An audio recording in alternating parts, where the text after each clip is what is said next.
وَلْتَكُنْ مِنْكُمْ أُمَّةٌ يَدْعُونَ إِلَى الْخَيْرِ وَيَأْمُرُونَ بِالْمَعْرُوفِ وَيَنْهَوْنَ عَنِ الْمُنْكَرِ وَأُولَئِكَ هُمُ الْمُفْلِحُونَ. Baik, di antara perkara yang sangat penting yang membuat orang banyak terhalangi dari hidayah, yaitu karena takut dimusuhi oleh masyarakat, takut meninggalkan adat istiadat. Dan ini adalah sebab yang paling parah yang menyebabkan orang tidak dapat hidayah. Ya. Lihatlah, Allah berfirman tentang orang-orang musyrikin.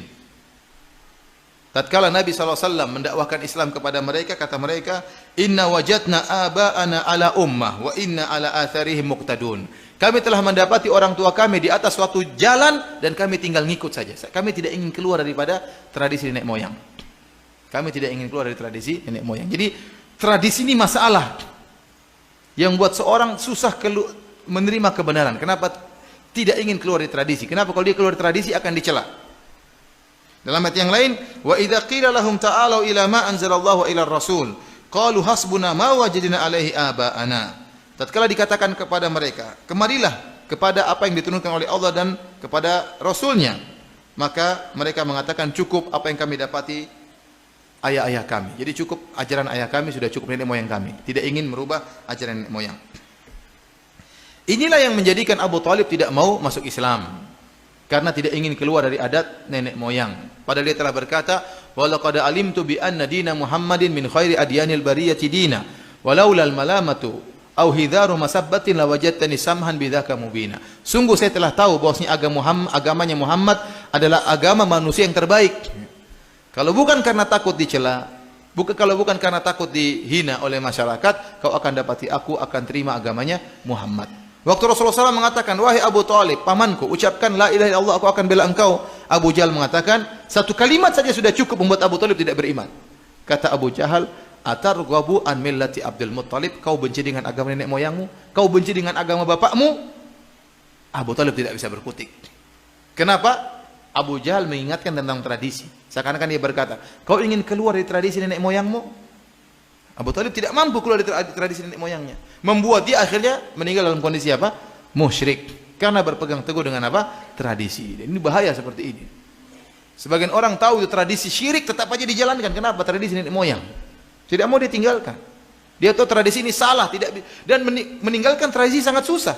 Bahkan umat Islam terjebak dengan tradisi. Saya bayangkan ya, contoh di tanah air kita, di sebagian daerah tersebut, mungkin Anda tahu, tapi saya tidak ingin menyebutkan. Jadi daerah tersebut dikenal banyak ulama muncul dari daerah tersebut. Tetapi sampai sekarang masih ada tradisi kalau nikah yang bayar mahar perempuan. Ini tradisi menyelisih Islam atau tidak? Tapi mereka tidak bisa rubah karena tradisi sangat kuat, berat. Keluar dari tradisi itu bukan perkara yang susah, bukan perkara yang ringan, kecuali orang yang punya jiwa yang besar. Padahal dari kota tersebut banyak ulama yang muncul, ulama-ulama top. Tetapi sampai sekarang tidak bisa mereka tinggalkan tradisi itu, bahwasanya kalau menikah yang bayar mahar apa? Perempuan. Tradisi. Ada satu daerah, satu pulau, banyak orang hafal Quran dari pulau tersebut. Banyak imam-imam berasal dari pulau tersebut. Tapi sampai sekarang tradisi masih berjalan. Kalau ingin menikah, maka laki-laki culik itu sang wanita, dibawa pergi. Nanti kemudian disambut untuk dinikahi. Kan nggak boleh seperti ini. Cewek dibawa pergi, entah pergi terus ngapain aja, kan khalwat, nggak boleh. Tapi tradisi itu tidak bisa ditinggalkan, bahkan dari orang-orang Islam sendiri. Padahal tempat tersebut banyak orang hafiz-hafiz apa? Quran. Kenapa? Itu tradisi, tidak bisa ditinggalkan. Maksud saya, tradisi itu perkara yang sangat, kata Ibnu Qayyim menjelaskan, ini perkara yang sangat membuat orang terhalang dari hidayah. Lihat Abu Thalib tidak bisa dapat hidayah gara-gara tidak mau meninggalkan tradisi. Oleh karenanya di antara julukan yang paling sering diberikan kepada Nabi adalah Sabi. Sabi itu artinya orang yang keluar dari tradisi. Inilah yang membuat Al-Walid ibn Al-Mughirah akhirnya tidak beriman kepada Nabi SAW. Al-Walid ibn Al-Mughirah, sebagaimana disebut dalam buku-buku tafsir seperti tafsir At-Tabari, tafsir Al-Baghawi, kemudian tafsir Ibnu Katsir. Jadi Al-Walid ibn Al-Mughirah, kata Ibnu Katsir rahimahullah, ahadu ru'asa'i Quraisy la'anahullah, salah seorang dari pemimpin besar orang-orang Quraisy. Semoga Allah melaknatnya. Kenapa dia mati dalam kondisi musyrik dan diancam neraka oleh Allah Subhanahu wa taala. Ya. Ibnu Abbas bercerita, dakhala al-Walid ibn al-Mughirah ala Abi Bakar bin Abi Quhafah fasa'alahu anil Qur'an. Fasa'alahu anil Qur'an. Suatu hari Al-Walid bin al-Mughirah bertemu dengan Abu Bakar, kemudian Al-Walid bin al-Mughirah bertanya tentang Al-Qur'an. Falamma akhbarahu kharaja ala Quraisyin. Tatkala Abu Bakar membacakan Al-Qur'an kepada Al-Walid bin al-Mughirah, maka Al-Walid bin al-Mughirah ini pun keluar bertemu dengan orang-orang Quraisy, dengan kaumnya. Kemudian dia berkata, "Ya ajaban lima yaqulu Ibnu Abi Kabsyah.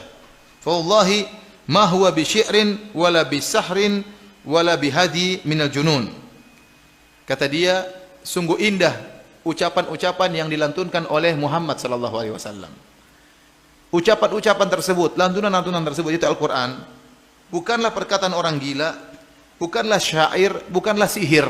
Karena Walid bin Mughirah pintar, dia tahu ini bukan perkataan sihir, bukan perkataan orang gila, ya. Dan juga bukan perkataan penyair. Wa inna qaulahu lamin kalamillah, dan sungguhnya perkataan itu dari perkataan Allah Subhanahu wa taala. Ya. Tatkala dalam riwayat yang lain mengatakan la halawah wa fiha la talawah, bahwasanya dalam Al-Qur'an yang saya dengar tersebut ada keindahan, ada rasa manis yang saya rasakan waktu saya mendengar lantunan Al-Qur'an tersebut. Maka pembicaraan dia ini didengar oleh Abu Jahal. Abu Jahal bilang, gawat ini. Al-Walid bin Mughirah kalau masuk Islam, orang Quraisy semua masuk apa? Islam. Gawat. Dia enggak boleh masuk Islam. Akhirnya Abu Jahal berkata, ya, jadi orang-orang Quraisy pada mengeluh. Mereka berkata, wallahi, ya, la in saba al-Walid la tasbu Quraisyun. Seandainya Al-Walid keluar dari tradisi nenek moyangnya, mereka mengatakan orang yang masuk Islam namanya sobe, yaitu orang keluar dari tradisi. Kalau Walid masuk Islam, keluar dari tradisi nenek moyangnya, maka orang Quraisy seluruhnya akan masuk Islam. Maka Abu Jahal berkata, ya, ana wallahi akfikum sya'nahu, itu urusan saya. Walid, biarkan itu urusan saya. Maka Abu Jahal pun pergi menuju Walid bin Mughirah. Tatkala dia bertemu dengan Walid bin Mughirah, dia berkata, alam tara ila qaumika qad jama'u laka shadaqah. Wahai Walid, tidakkah kau lihat kaum orang-orang Quraisy sedang mengumpulkan sedekah buat kamu? Maka Walid berkata, alastu aktsarahum malan wa walada? Bukankah saya orang yang paling banyak hartanya, paling banyak anaknya? Ngapain mereka ngumpulin sedekah buat saya? Ini Abu Jahal hanya bohong saja. Maka Abu Jahal berkata, yatahaddatsuna annaka innama tadkhulu ala ibni Abi Quhafah litusiba min ta'amihi. Mereka bilang kau itu datang bertemu dengan Abu Bakar karena ingin makan di tempatnya, maka kau dengar Al-Quran.